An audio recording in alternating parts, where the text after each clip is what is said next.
যাজ্ঞসেনীর খুলছে শাড়ি, টানছে ধরে দুঃশাসন। দায় ছিল যার গর্জে ওঠার, নিচু মাথায় সে 5 জন। দুর্যোধনের নগ্ন উরু, ইঙ্গিতে তার ধর্ষকাম। হস্তিনাপুর দেখছে বসে, ধ্বস্ত হতে তার সুনাম। অন্ধ রাজা সিংহাসনে আত্মচেঁচান বৌমাতার। নিজের দলের নির্যাতনে সব রাজাই হন নির্বিকার। কর্ণ বসে হাসছে হাহা, রাজার দলের লোক তো সে। শর্তবিহীন সমর্থনেই তাবৎ আরাম সুখ বসে।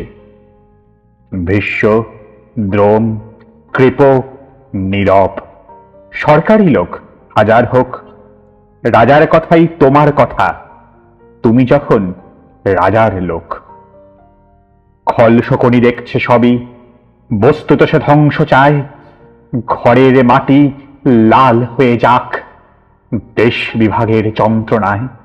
সুশীল সভায় ঘটছে যখন রাজ অপরাধ জঘন্য, ঠিক তখনই তার বিরোধে চেঁচিয়ে ওঠেন বিকর্ণ। বিকর্ণ নন কেউ কেটা কেউ, 100 ভাইয়ের একজনা। তেমন করে এর আগে কেউ তার কথাটাই জানত না। যত গৃহে কারেন্নিরা, অন্তত তার নেই লেখা। ভীমকে যখন বিষ খাওয়ালো তখনও তার নেই দেখা। কিন্তু যখন প্রকাশ্যেতেই কাটছে নারীর আব্র কেউ, স্তব্ধ জিভের চুপ সাগরে বিকর্ণ হন একলা ঢেউ। চেঁচিয়ে ওঠেন রাজার কুমার যুবরাজের বিরুদ্ধেই। মহাবলী পাণ্ডবেরও তখন গলায় সে সুর নেই। রাজাও যখন নীরব থেকে সায় দিয়ে যায় সবকিছুতে, ঠিক তখনই সমস্ত যুগ বিকর্ণদের স্বর আমরা যারা কিচ্ছুটি নই, একটি মুঠে ভোট কেবল, অত্যাচারের সামনে এলে সঙ্গী শুধুই চোখের জল।